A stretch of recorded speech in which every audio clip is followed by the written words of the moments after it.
Okay, nice. I think I must welcome you on the very first session of a practitioner guide to business analysis. The first thing is this training we are conducting here today is one of the few trainings we have conducted in the area of business analysis because not many people are found interested in it, and those few who were interested, we have conducted trainings for them earlier also, and all of them who have attended the training have qualified the PBA exam. As far as I am concerned, as you were introducing yourself, okay. As far as I am concerned, you might know me already. My name is Suhail Iqbal, and as you were telling me about the certifications, I also have been having a number of certifications, and at least from the PMI side, I have got all of the 8 certifications. I have been training in this area for last 17 years. I have been conducting a lot of PMP courses, but recently I have started off with conducting other certification courses as well. Since 2014, I have started off with other trainings like RMP, PBA and all that. So these trainings I am conducting in physical classrooms also, and we have also been conducting it online. So this is the platform where these trainings are conducted, and unfortunately you are the only candidate here today because all others have just skipped at the last moment. But let's move on with it. I hope you understand if how you can raise your hand. Can you try that? Yeah, wonderful, wonderful. So here now you can speak and I can hear you. Okay. So coming back to what the course is, as you understand, we are going to be following the PMI standard for practitioners on business analysis. This is a practice guide. I hope being a PMP already, you must know what a standard is and what is a practice guide and practice standard, and all these are different kinds of standards they have. First thing we must understand is that whatever PMI is creating the standards, they all are basically based on one core standard, and that is a guide to the project management body of knowledge. Currently we are following the 5th edition, but very soon, maybe in July, we are going to have the 6th edition coming up, and all the certifications will be affected by this. But naturally PMP is going to be affected the most, but remaining all the certifications will ultimately be revised because their standards will also be revised. So when I did my PBA exam, at that time no standard existed and we had to study from elsewhere. And as I was telling you earlier on telephone, that there are a number of books you have to refer to. And it is not only the matter of studying any one of the standards only. Like in PMP, it is not enough to study a guide to the project management body of knowledge. It is the knowledge of project management you can get from other books as well, because exam does not look at your PMBOK knowledge only. So you have to study from other sources as well. I will be referring you to lot many other books also, and there are so many online books available which you can access and you can buy from Kobo or other sources. Then we have got book from Rita Mulcahy, RMC, that is also available. That is a good thing that they have come up with that standard, because earlier they did not have that. Anyways, so the core standard which we will be referring to for business analysis would be business analysis for practitioners. This is a practice guide. Another standard which we would be referring to is the practice standard for requirements management. As you must understand, what are the core standards? PMBOK, program management and portfolio management. You have done PMP, but the next level would be the program management and next level would be the portfolio management. These are the three core standards, and whatever certifications you hold, I will still recommend you very highly that you must go through the standards of program and portfolio as well, because that will give you a fair idea what the whole game is all about. So we need to go beyond project management. On top of that, there is yet another standard which is essentially a maturity model, organizational project management maturity model, OPM3 we call it. So OPM3, along with these three standards, these four standards are collectively called the core standards. So this is the basic knowledge which probably every project manager or program manager or portfolio manager must have. So I will very strongly recommend that you go through all of these four standards. Then you understand there are many other standards PMI has got. There is a standard for scheduling which is used for scheduling professional exam. Then we have got practice standard for project risk management which is used for RMP exam. And there are many standards which are even not having any certification, like earned value management, like project estimating, configuration management, work breakdown structure, and so on and so forth. If you are in a habit of reading, uh, apart from certifications, all of these standards are a good read. They will naturally add to your knowledge as well as your wisdom. So the two standards which I am referring here are actually the business analysis for practitioners and the other is requirements management. Both are the practice guide. Remember, a practice guide is always less than a standard. So like in PMBOK, you have processes for everything and the inputs, outputs and tools and techniques are required. Here in a practice guide, they do not talk about the processes and the tools and techniques. Only the broad framework is given and you have to be tested based on that.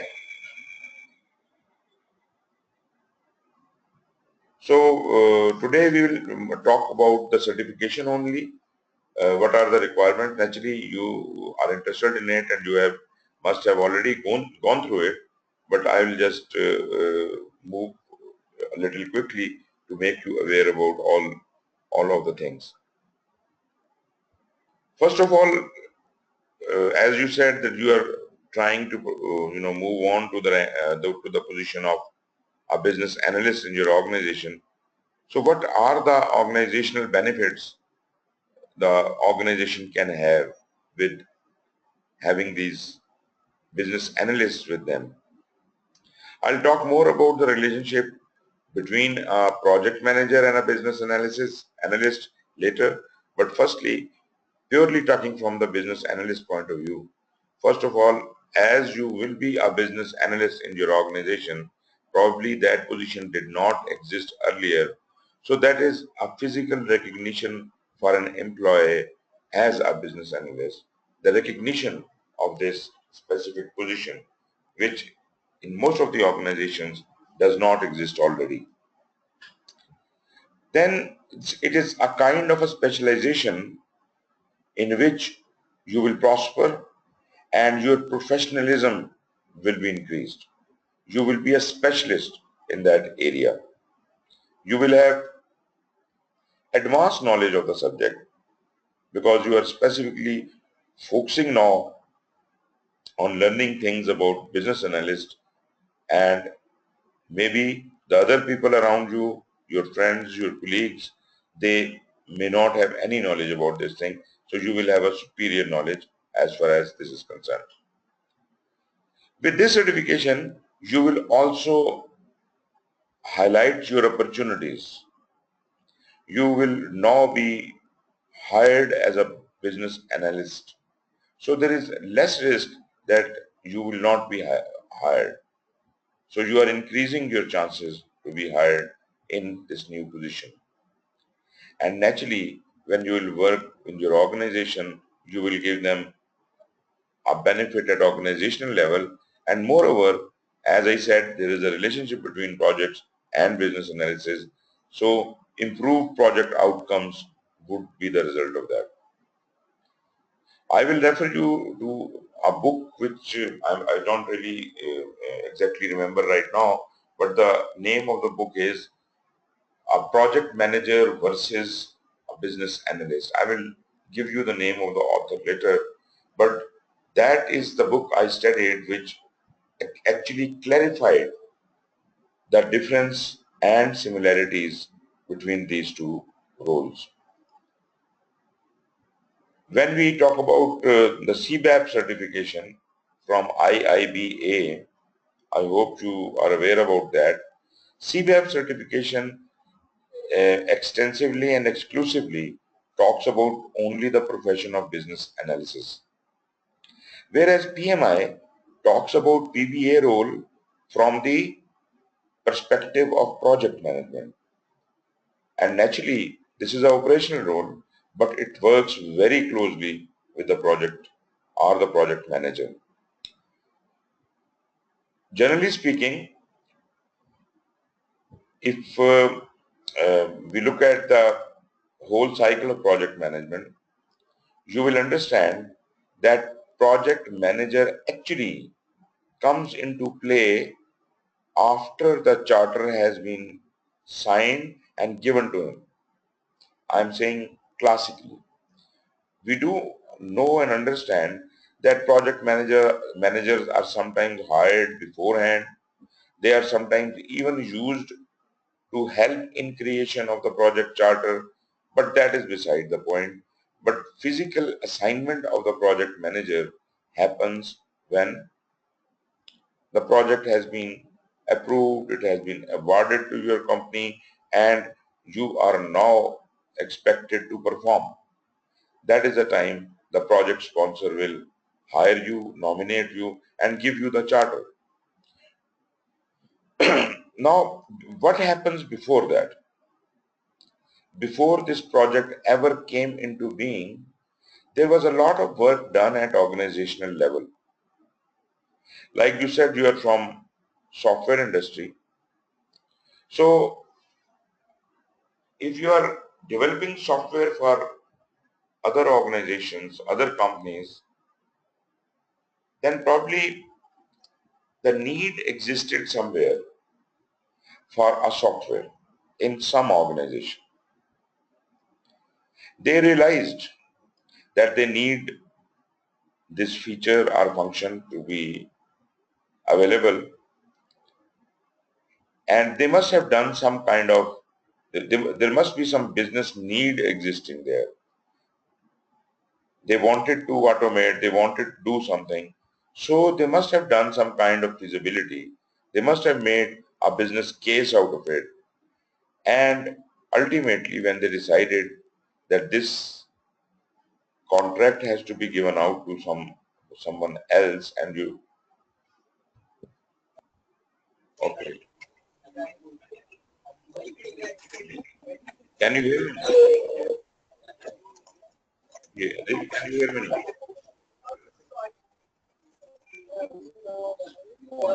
Okay. Adil, what is happening is probably due to poor network on both sides. It's not only problem at your end, this is a problem at my end as well. So please do let me know whenever something happens and you cannot hear me, so I'll explain the things again. Anyways, what I was saying was that these are the benefits an organization gets. And as a person also, as an individual, you are also enhancing your chances. I was trying to elaborate about the similarity or the difference between a project manager and a business analyst. And I said that these two roles essentially work together throughout the life of the project. But if you look closely, you will find that the business analyst role is more encompassing. It starts much earlier than the project manager, and it goes on even after the project is finished. Some people think that business analyst has done his job when the project comes into being, and then the project manager takes on the project.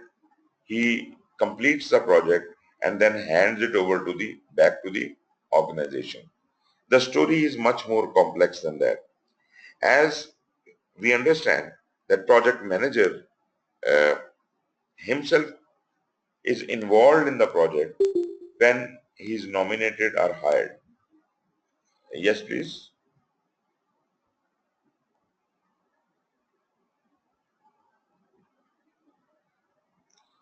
Uh, I can't unmute you. I don't know. Have you muted yourself?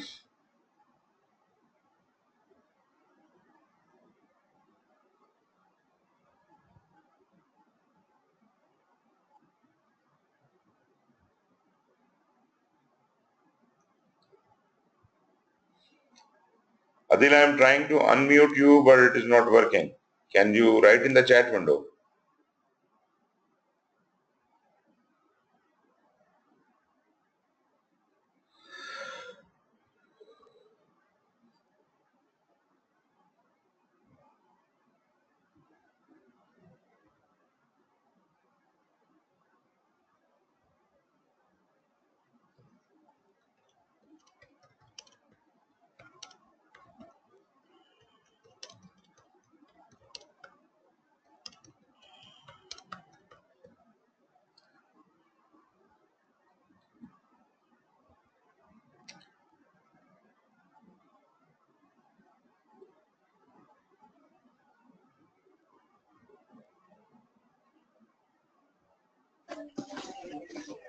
Yes, yeah, I can hear you now.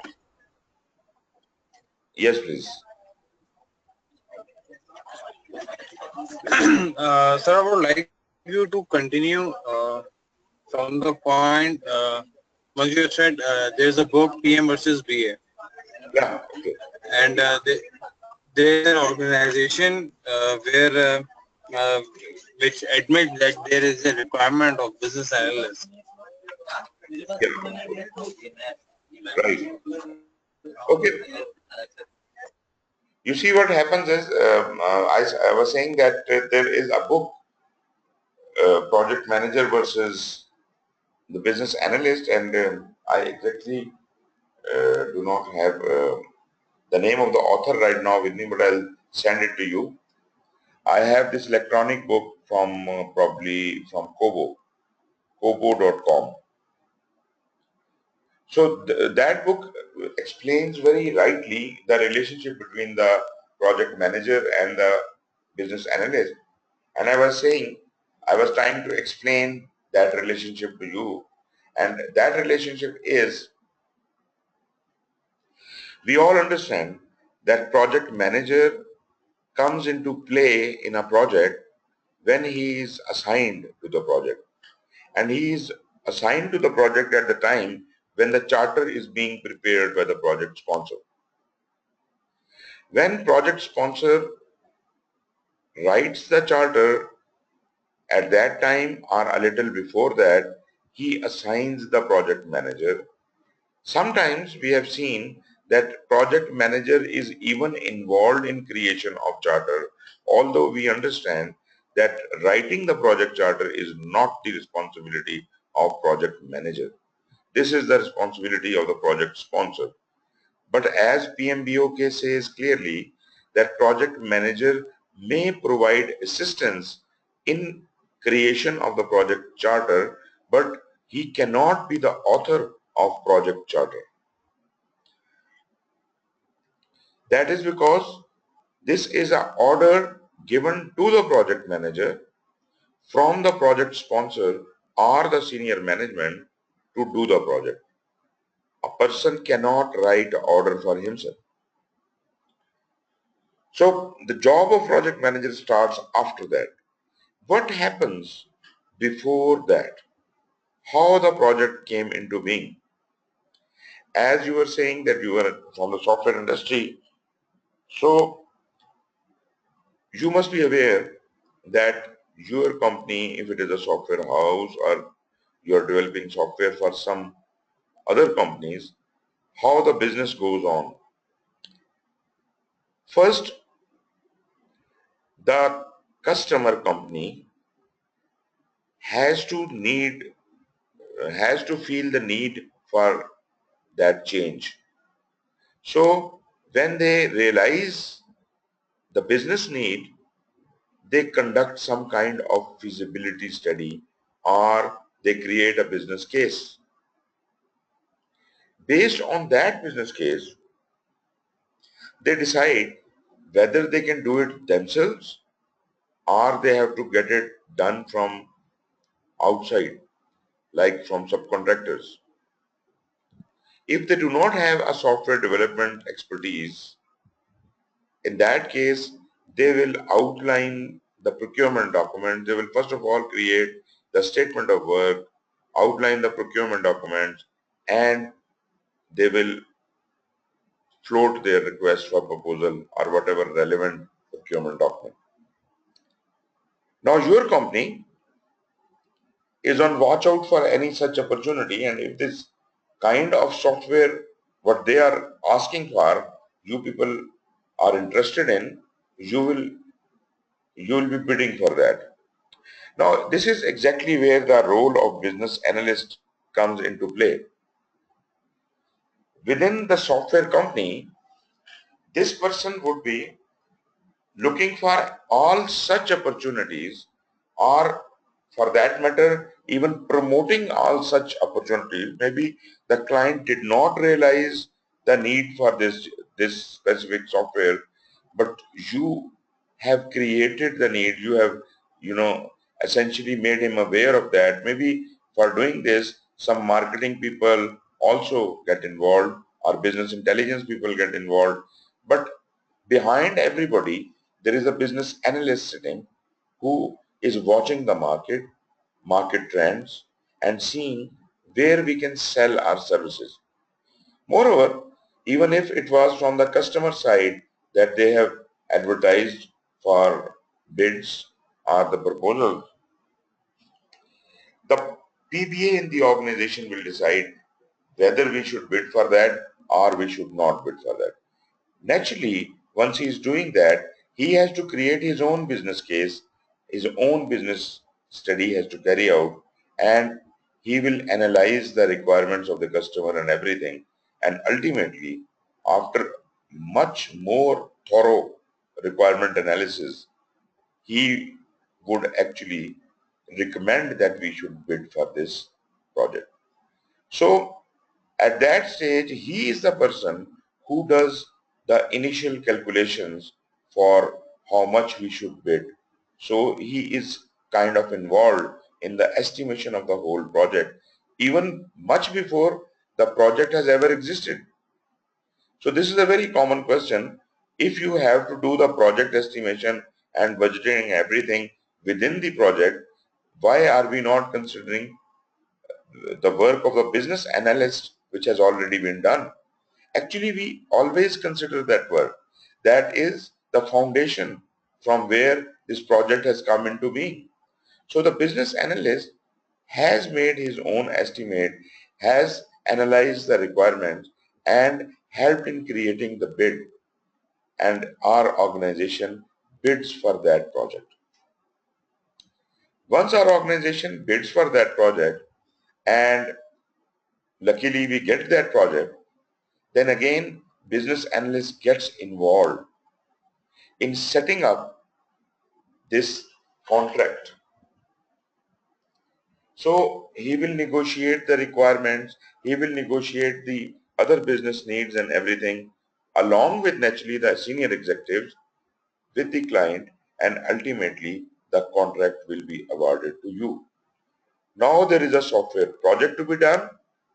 Business analyst has played a key role in acquisition of this project. He has done a lot of work in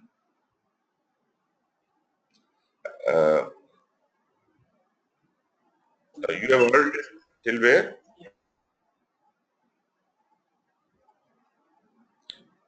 Okay.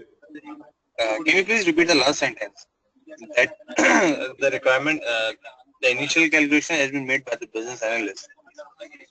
After that. Okay.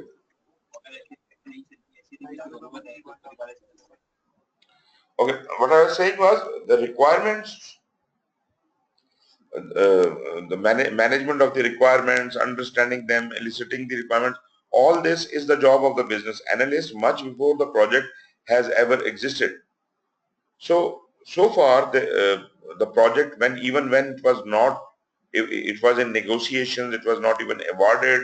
Business analyst was the person who was involved with it. He was negotiating with the contractor, so with the customer, from the side of the organization, naturally along with the other senior management or concerned people. But business analyst was playing a key role.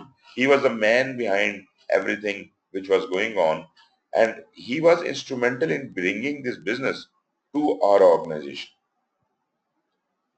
Now, once the contract has been signed and the project has been acquired, business analyst job is still important, because until and unless this project is handed over to a project manager and the work on project starts, business analyst is the person who has to coordinate everything. And he also has to ensure that customer requirements, which only he knows and he has documented and he understands, he makes it understood to the project manager. And he does the follow-up. He plays a middleman role when the project starts, that is between the project manager and the customer. Business analyst will communicate between them.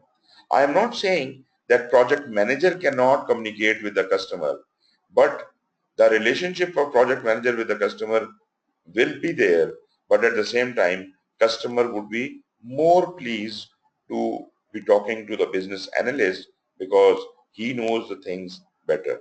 And he could be a very good medium. This business analyst can be a very good medium in clarification of certain requirements, in addition and subtraction of those things, and sometimes even in renegotiation of the contracts, something being added to the contract or subtracted to the contract. This is not the job of the project manager. Project manager deals with the changes within the project. And if there is something to be changed in the contract or from the organization side, project manager just makes his recommendation to his sponsor. Now, PBA has to play a very close role in all the negotiations, all the inputs coming from the customer and all the outputs going from project to the customer, all the interactions between the two organizations. This professional business analyst is a person who is taking care of all those things. Now, people think that the business analyst role is no more after the project manager is active. That is not true. Project manager is working on the project and business analyst is continuously in communication with the project, continuously from the very start of the project till the end of the project, and he ensures that all the customer requirements are properly met. I do agree that job on the project is not done by the project, by the business analyst. But his suggestions, his inputs, and his coordination is always required and will continue throughout the life of the project. Once you have done your job as a project manager and you have delivered, your job may finish, the project may be culminated, but the relationship between two organizations will continue through business analyst. And if you know, all the projects are done to realize some kind of benefits for the organizations. Your project may have finished. It may have done what it was supposed to do. You have created the software, you have handed over the software, you have trained the people and everything. But why was this software created? This software was created to facilitate the other organization for a longer period of time, and they must have certain benefits in the back of their mind. What if those benefits do not realize? Although this is not the fault of the project manager did his best to understand the requirements and create them, but maybe due to certain reasons, if those benefits cannot be realized, business analysts will remain in touch with them. And it is very much possible that at a later stage, business analysts can come up with some further requirements which can yield yet another project, or you may create a second version of that software through another project, but the business analyst role will go on. So you see, business analyst starts much before the project manager was even hired, and he continues his job much after the project manager has finished his job. But project manager will have a lot of communication consistently and constantly throughout the life of the project. Therefore, the role of the business analyst and project manager are very closely related. Moreover, it is also seen in certain organizations where business analyst is the one who is nominated for managing the project, because he knows so well the requirements and everything about the project that he is given an additional duty as a project manager, and even when the project is completed, the business analyst can continue working in the organization. Because business analysis is a operational job and project manager is a temporary job, so this business analysis assumes a role of the project manager for the duration of project, and then after the project is completed, he continues doing his business analysis duties. So this was one aspect. Then where there are no business analysts in the organization, and some people who are not exactly the business analysts, they have helped us, helped the organization do all those preliminary tasks, meaning what, getting contract and all that. And there is no one single person who is actually responsible for coordination of project with the business. Then the project sponsor, when he is assigned and he writes the charter, uh, he assigns almost all those duties at the time of the start of the project to the project manager. And essentially speaking, if there is no business analyst, project manager assumes the role of the business analyst, and he starts interacting with the customer in exactly the same manner the business analyst had to interact. But what will happen when the project will be finished? The project manager will be no more. Then the responsibilities will be handed over to the organization, and organization, they may not have a business analyst, but whatever other roles they have, they will interact with the customer through those roles. So a project manager can be a business analyst can be a project manager, and sometimes both of these roles are done by a single person. But in larger organizations, in a complex environment, we need to have separate project manager and a separate business analyst. So this is just a brief about the roles of these two people, and if you read that book, you will understand it even better. Okay, then we have got a competitor, that is CBAP or CCBA. This certification, as I was telling you, is floated by International Institute of Business Analysis, which is a very young institute.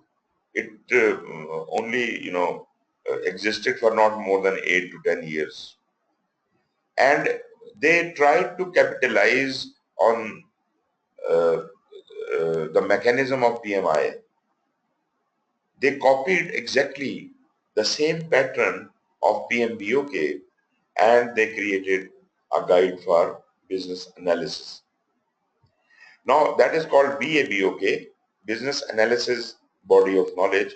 This is exactly they are using the same pattern, same inputs, tools, outputs, and even uh, they have taken a lot many terms which are proprietary to PMI, like organizational process assets, like enterprise environmental factors, and so many other terms which are proprietary to PMI.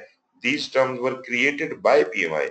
They did not exist in the market before that. So they have adopted those terms, and naturally they focused on only on the role of business analyst.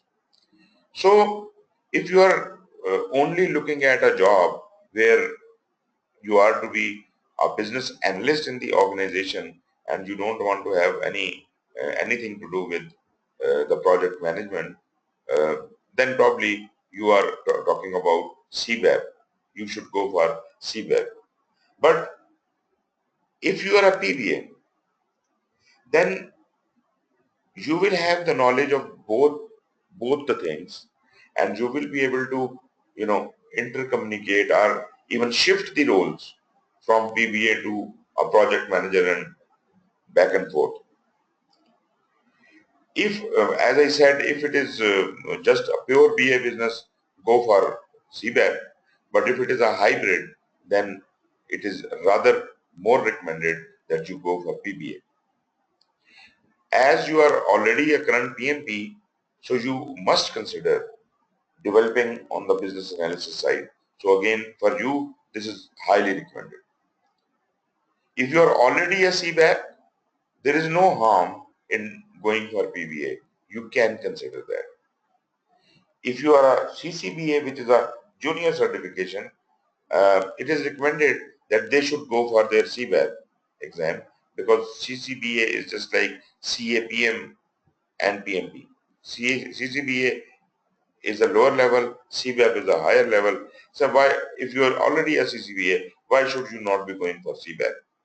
But you can always go for business analysis, PBA also. If you are a consultant or a trainer, you can go for both, and you should go for both. So there is no harm in having both of these certifications. So they will value add to you. Right. CBAP was launched in 2006. As I said, not more than 10 years, 10, 11 years. It was launched in 2006, whereas PMI launched PBA in 2014. But you see, you understand that this is a natural succession from PMP, which started in 1984. But the interesting part is that though PMI-PBA is a much younger certification as compared to CBAP, it is at least it came 8 years later, and CBAP had enough time to grab the market. They have got 5,772 certification holders. CBAP has got so many certification holders. Whereas PBA, they just have got few. I think probably right now they should be not more than 700-800, but the number is increasing.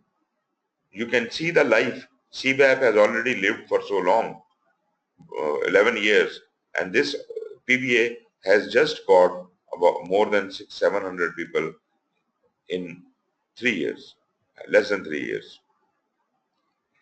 The criteria for CBAP is a little more tough as far as the experience is concerned. They want to have 7,500 hours of BA experience, but they do accommodate a little bit of project management experience. PMI, what they do is they want 4,500 hours of business analysis experience, and 2,000 hours out of those could be contributed towards the projects. And again, if you do not have any degree, if you are not a graduate, then you should have 7,500 hours of experience. Training requirement for CBAP is 21 hours, for PBA is 35 hours, because PBA is placed exactly equivalent to PMP. Exactly the same requirement. This is a peer level certification. G. Yes, please. Okay. Okay. There's one thing.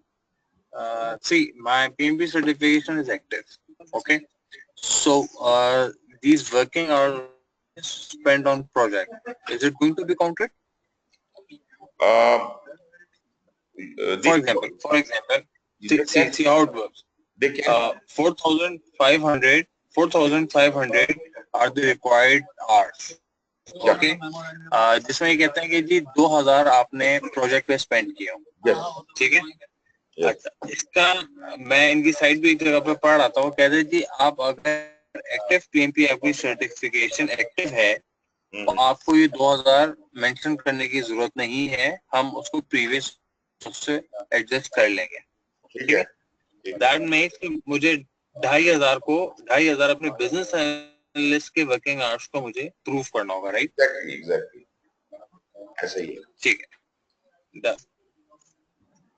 so okay CBAP people they require 2 references also which is not really a very interesting habit because you have to go back to somebody who has already qualified CBAP and he should recommend you.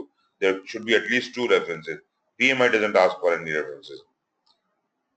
Their examination is 3.5 hours and 150 multiple choice questions, whereas PBA exam is just like PMP, 4 hours and 200 questions. The cost is higher with CBAP. They charge 450 to the members and 575 to the non-members, whereas PMI charges for PBA as well as PMP, they charge $405 from members and 555 from non-members. Certification cycle is same, 3 years. PMI requires you to complete 60 PDUs, but they have IBA has renamed it to CDUs, so almost the same thing. Renewal fees is also higher in case of CBAP. They charge 85 from members and 120 from non-members, whereas PMI charges 60 from members and 150 from non-members. So I hope you have seen this comparison before, but just for helping you out on this, as if you can make a good decision, I anyways will very strongly recommend for you from a project management point of view to go for PBA because CBAP has made its name with a niche that they only want to be specialist business analysts. PMI has come with a twist. It is all understood that all the business analysts working in an organization are actually helping build the projects. So therefore, there is a relationship between project management and business analysis, and PBA covers that more beautifully. Now, as we have just talked about the requirements of PBA, these are the requirements which we just discussed. But it says 4,500 hours spread over 8 years. What does that mean? generally speaking, full-time experience is almost 1,500 hours per year. So the minimum experience you have to show could be shown within 3 years. But it is expecting that you have been doing the business analysis and the project work together, so it has spread it over 8 years. Okay, these are the 5 areas, and this is important that you follow the exam content outline. And we will be following the exam content or outline. We will be exactly working according to that. These are the 5 areas of PBA exam, and these are the percentages that your questions would be. Needs assessment is 18%, planning is 22%, analysis is 35%, which includes the elicitation and modeling techniques. They are all included in analysis. And this is the major portion, 35%. Traceability and monitoring is 15% and evaluation is 10%. You see, if you look at it closely, the need assessment and planning part is done before the project has ever started. They have started the analysis also at that stage, but while the project goes on, they are involved, the business analyst is involved with the project manager in this analysis process. He is eliciting more requirements, doing the modeling and all that. And later on, when the project actually starts working, when the project is being planned and is executed and all that, that is the time when business analyst is doing traceability and monitoring. And later, towards the end of the project, he starts evaluation and he continues evaluation even beyond the project manager. Project is finished, even then the evaluation continues. So these are the 5 areas of PBA domain. This is what is included in each one of these. And this is the comparison with the PMP exam content also. In needs assessment, this is not as the things should happen in business and project.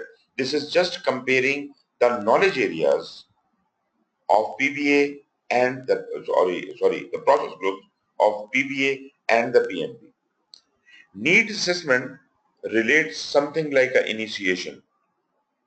What we do in PBA need assessment, we identify the stakeholders and we collect and analyze the information using valuation techniques to determine value proposition. So here the focus is on the valuation, value engineering. This person must know how to manage the value, how to analyze the value, what is of the value to the stakeholder and to us. So this kind of thing is called need assessment. In projects, this initiation, we perform the stakeholder analysis and we conduct the cost benefit analysis, but that benefit analysis is only specific to the project requirements. So the business analyst has a wider view of the whole situation, but project manager may not have as wider view as this. Planning is common in both, but planning of business analyst is different than the planning of project manager. Although they do almost the same kind of job, in planning, a business analyst reviews the business case, goals, objectives to provide context for requirements. His focus is to develop the requirements, so he is planning for that. Then he develops the requirements management plan by identifying communications protocols. Whereas the PMP reviews and assesses the project requirement. Now focus on the thing, project manager is focused within the project. He is looking at the things from the project perspective. He is talking about the project requirement. That means the requirements had already been gathered by somebody. They already have been given to you. Although as a project manager, you still go to the stakeholder and you try to confirm those requirements, but you are not the creator of those requirements. Most of the requirements have come to you from the business analyst. So review and assess the project requirements using, sorry, I did not see you have raised your hand. Yes, please. All right. Can you go back to 3 slides? Okay. 2 slides. This one? Yes, this one. No, not this one. The next one.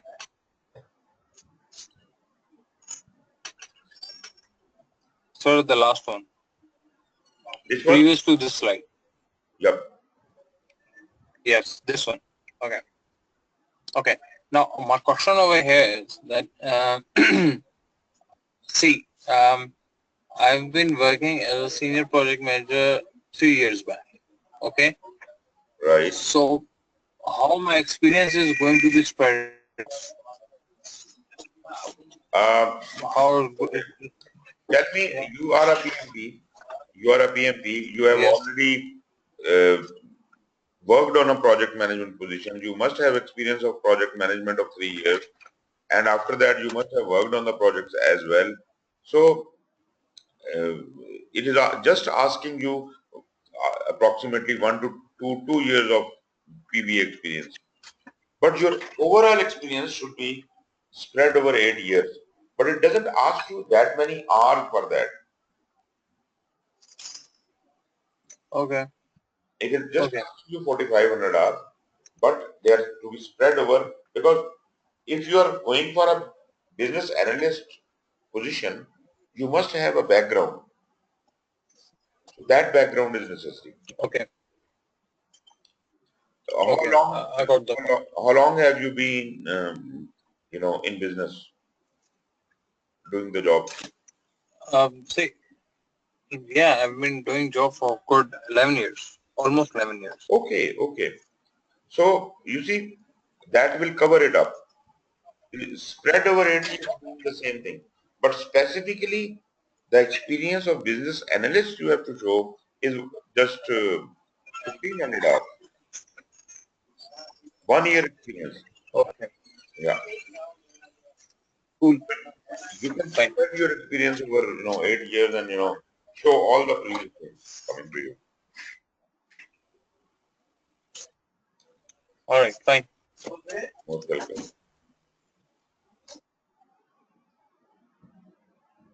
Okay. So we were talking about the planning the business analyst does, and the planning the project manager does. There is a little difference. The scope of the PBA, of the business analyst planning, is much larger and wider. Whereas the project manager also interacts with the same stakeholder, also is working on the same objective, but he has been provided the requirement. Somebody has already worked on those requirements and debated those requirements with the stakeholder. So your job will, as a project manager, will be much more easier. But why are you doing this? Why is a project manager concerned about the requirements? That is because he wants to be having a clarity. He wants to dig deeper and find if there is any hidden requirement, or if there is a stakeholder who has not been catered, and that can be, brought in light, and naturally the plans and the negotiated contracts can even change due to the changing requirements. Then, as far as the project manager is concerned, he then develops the project communication plan as if he can keep communicating with those stakeholders. So the stakeholder is same. PBA is also dealing with the same stakeholder, and project manager is also dealing with the same stakeholder.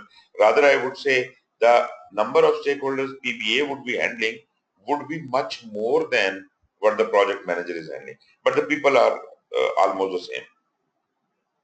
This is planning. Then is analysis, and in analysis, as we said earlier, it is the heaviest area, 35% of it.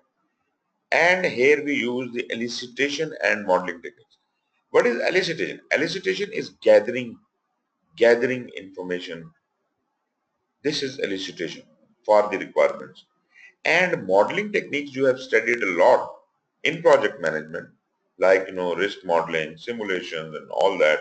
So all those kinds of techniques will also be used in the business analysis. And interestingly, this is the part of planning techniques in project management. So analysis part, because the PBA doesn't have to do the job himself, therefore the planning and analysis had been separated. Whereas in project management, we do these things of requirement gathering, we do them, workflow diagramming, we use these techniques in planning. So these are some of our planning techniques we use, but you see the main focus of business analyst is on the analysis, and that is a separate process group for him, separate domain for him. I should not call it process group because the standard doesn't call these a process group, they call it domains.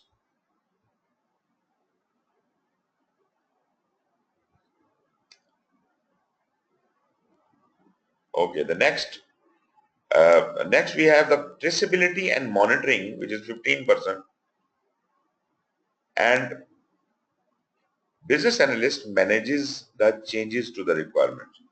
Actually, what he is doing, though he is not a project manager, but naturally the whole big environment also goes through changes. The contract also goes through changes.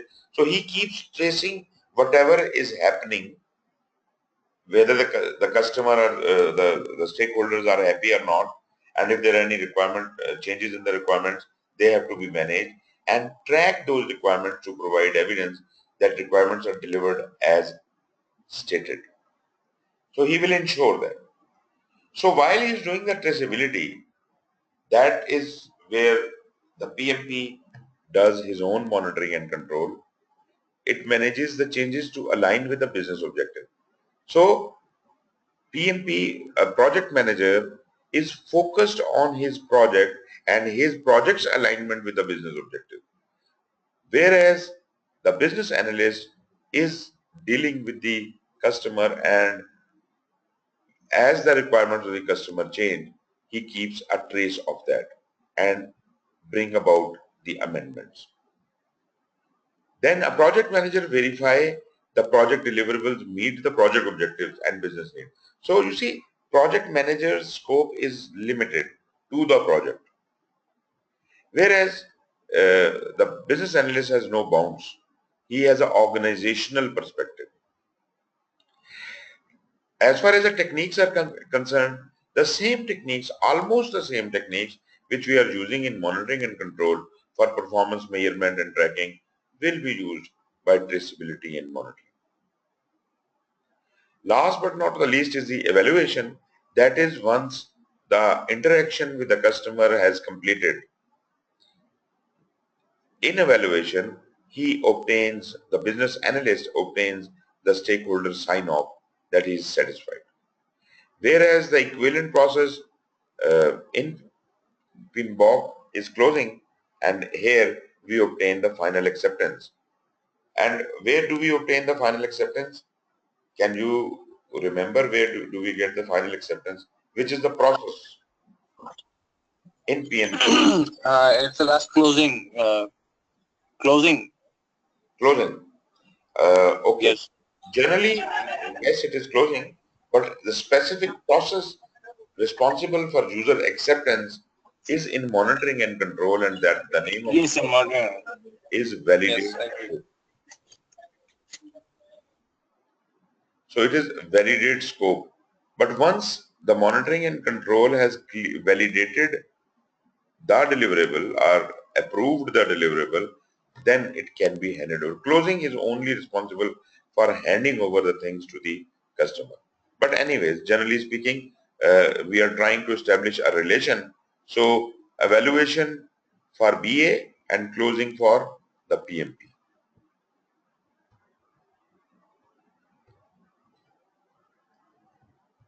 Just hold on a minute. Okay, so you must have already gone through the PBA handbook. Have you? Yes. Okay. So I'll be talking a bit about the handbook. I hope you understand how a certification comes into being and how it is revised. So there is a need in the market. Market survey is carried out by third party, and based on that market survey, in exam specifications are the ECOs, exam content outline is created. So exam content outline is representative of the market need. and based on the exam specifications, the exam is developed. Trust me, exam is not developed according to any standard. This is developed according to the ECO. So you must look at the ECOs and try to prepare for each and every item.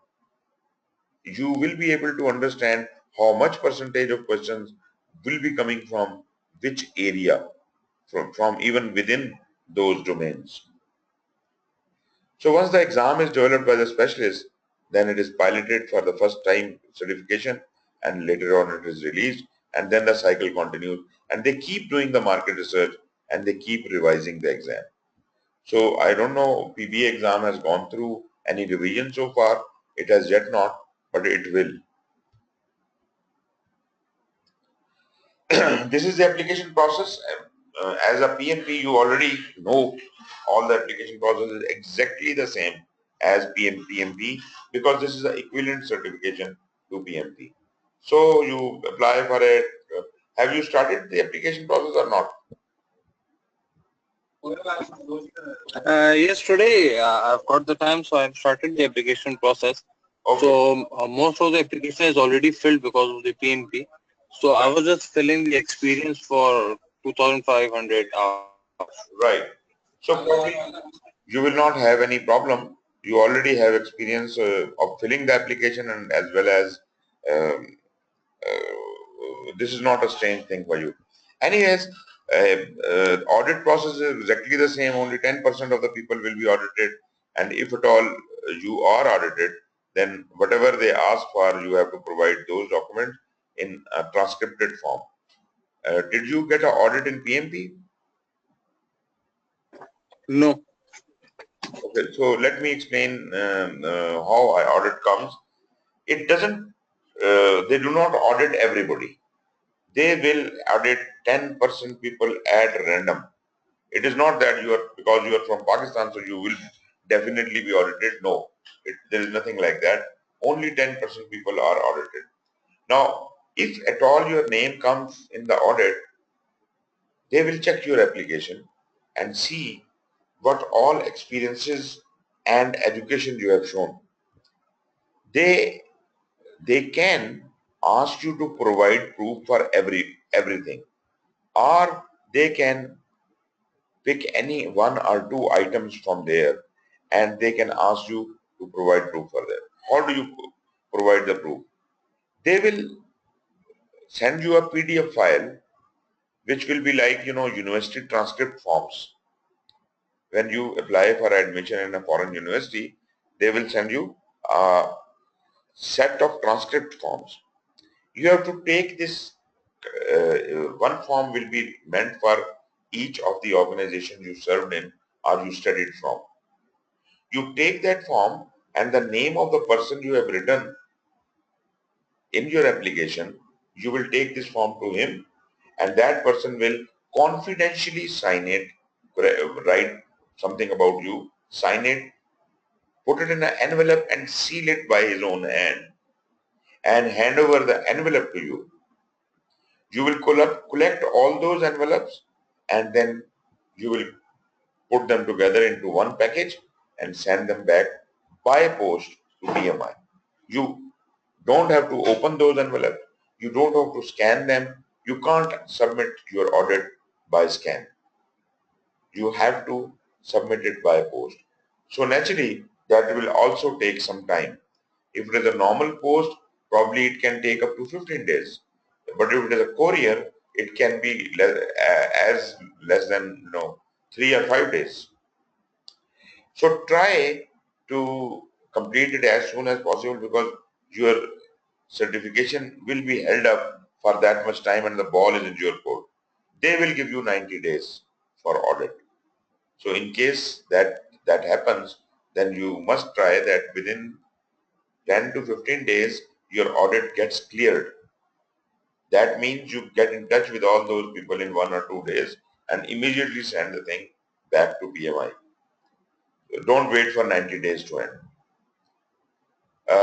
As soon as PMI receives it, they will take 5 to 7 days and then they will intimate their their decision to you, and in most of the cases they will accept it.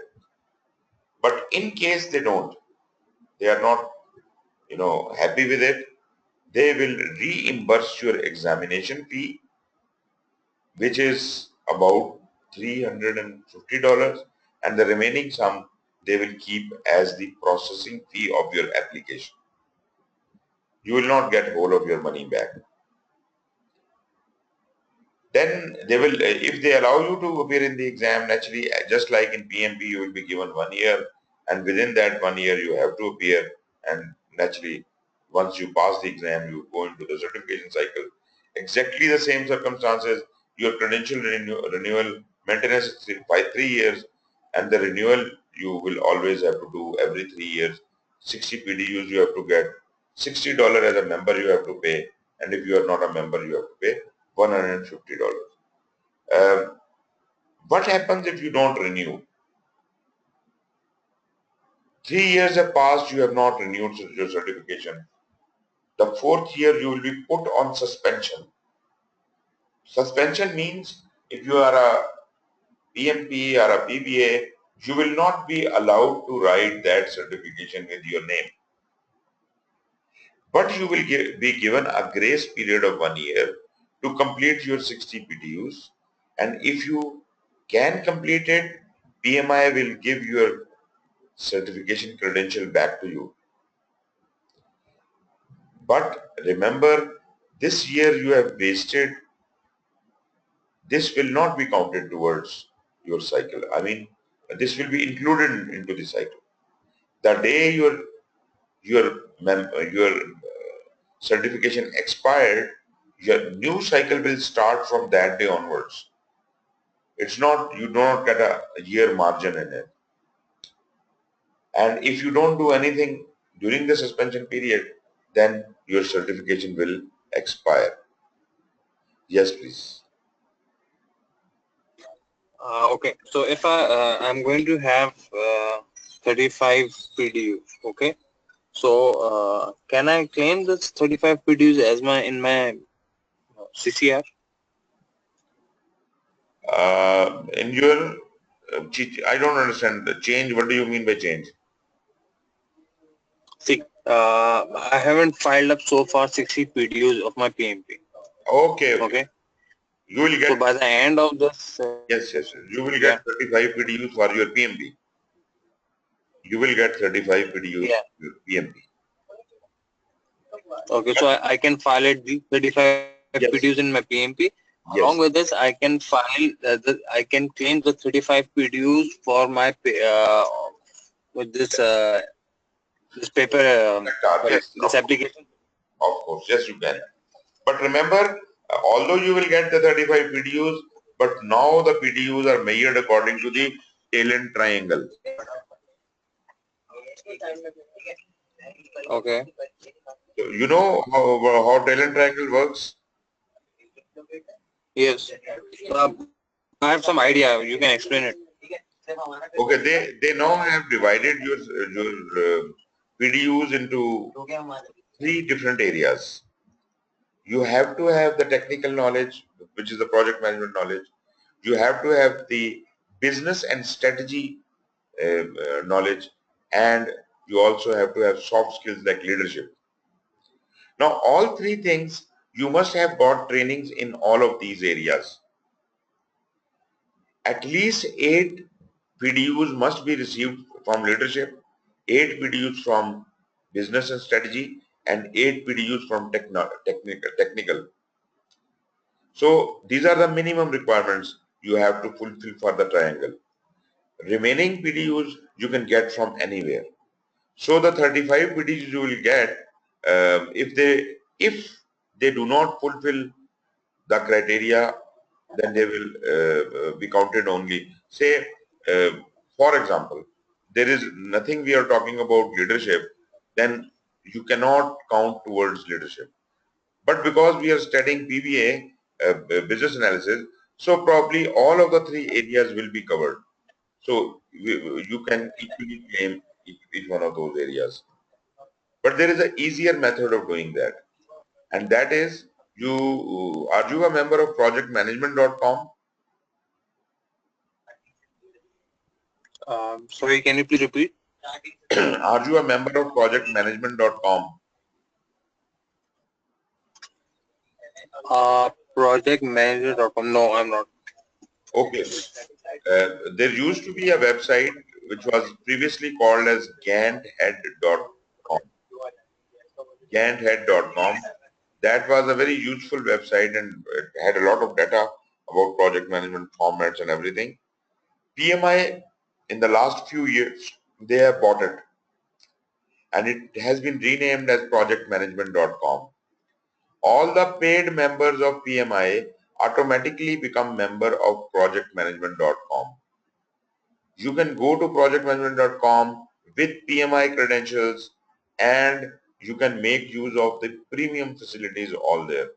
You can get all the PDUs, you can attend webinars, you can attend online sessions, offline sessions.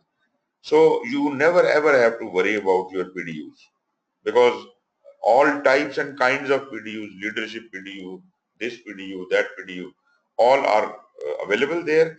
And not only you get those PDUs by listening to those lectures, but they will automatically be credited towards your PMI certification. Automatically. You don't have to do anything about it. You just attend the webinars. So if you attend one webinar uh, per month or one or two webinars per month, you can have all the PDUs you want. Got it? Jim? Oh yeah, I got your point. Okay. So let's look at the eligibility more closely. I think there is nothing more special about it. One. Jay? Yeah. One more thing. See, my eligibility is till 7th July. No, sorry, 10th July. Okay. So I guess this thing will not work for me. This projectmanager.com, right? What is your eligibility period? 10th July. After that, I'll be on the suspension period. Oh, so you should have woken up earlier, man. Okay. So, yeah, I've got, yeah. Well, I would say that even you have these few days, this is not impossible. You can listen to as many lectures, as many hours. How many hours? Don't you have 60 hours? Yeah, I have 6 years. See, Can you I'm going to, yeah, I've only listened for 30, I have to only listen for 35 hours or 30 hours. Okay, okay. Because I'm going to earn 35 from this PBA training. Okay. And remaining 30 are left, so I can listen 30 hours. No, you 25 hours. 35 hours you get from here and 25 hours you have to listen. Yeah. Yes, all right, but I would still recommend, this is a claim you will make yourself. They can audit this claim, they can object to that, but they will never object to the projectmanagement.com. So you claim these 35 PDUs, there is no problem, but I would strongly recommend that you do your PDUs from projectmanagement.com because you can even select from there the webinar you want to attend and how much it will give you for which kind of certification in what triangle area. So that will be completely automatic kind of a thing. So you must get more of those, and that is a lot of knowledge also because a lot many things are going on. Right. So anything in this sheet, naturally you only fall into the bachelor category, so 4,500 hours and all that.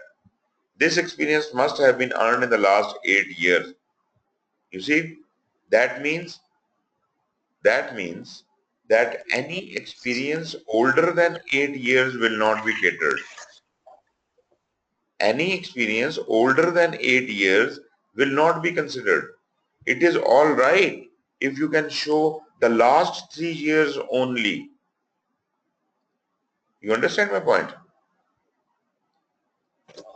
Yeah. So what you are saying is that I show the 3 years of experience in business analyst domain, whereas for the project area, I can utilize that my PB projects, right?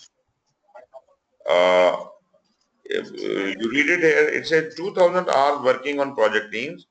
This project experience can be inclusive. Inclusive means that you have to show 2500 hours of business analysis only. 2500 hours, Okay. which is almost Okay. 1.5 years. Okay. Just for the clarity. हम्म, 3 साल पहले मैंने PMP की certification की थी, ठीक है? ठीक है। मेरे इसका मतलब मेरी जो भी मैंने फाइलिंग की थी वो मैंने 3 साल पहले तक के प्रोजेक्ट की थी। तो अगर मेरा आज एक्सपीरियंस 10 साल है तो मैंने 7 साल तक के प्रोजेक्ट की अपनी एक्सपीरियंस फाइल अप किए हुए। ठीक है, ठीक हो गया। अच्छा, अब उसमें मैं ये समझ रहा हूँ कि मेरे 2000 जो इनके प्रोजेक्ट्स के जो ये एक्सपीरियंस मांग रहे हैं वो कवर हो जाता है, ठीक है। मजीद अभी मैं अगर सिर्फ अपने बिजनेस एनालिस्ट के 3 इयर्स का अपना एक्सपीरियंस पुट इन कर दूं, विच इज 2500 अपने वर्किंग आवर्स, ठीक है, तो ये मेरे 4500 का कॉम्बो बन जाएगा, ठीक है। तो मुझे पिछले 3 साल का डालना है, जो कि 3 साल में मैंने बिजनेस एनालिस्ट का काफी हद तक रोल प्ले किया है, तो वो मैं आराम से कर सकता हूँ, कोई उसमें मसला नहीं। शो करें भले 2 साल 3 साल शो करें, मतलब देयर इज नो प्रॉब्लम। आपका तो case it's very clear.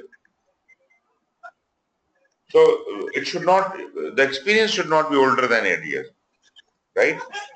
Especially the Agreed. business analyst. Forget about project. Business analyst experience should not be older than 8 years. Excellent, excellent. I'm fully capable. Wonderful, wonderful. Okay.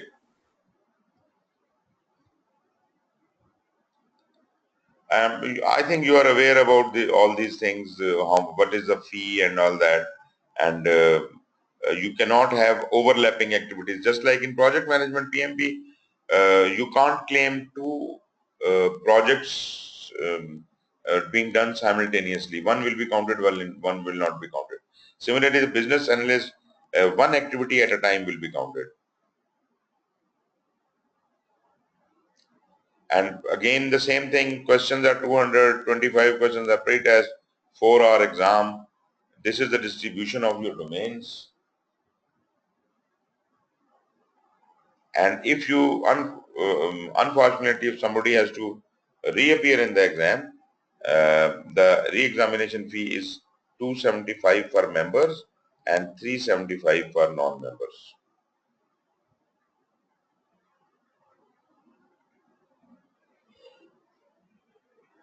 Okay, then the next standard book we look at is the examination content outline. Previously we were talking about the handbook, PBA handbook. Now PBA ECO we are talking about. Now this is important and we have to spend some time understanding this. I would say that today was the first day, let us call it a day, and we can start from tomorrow at 3 p.m. and I will discuss the PBA ECO tomorrow. Is it all right with you?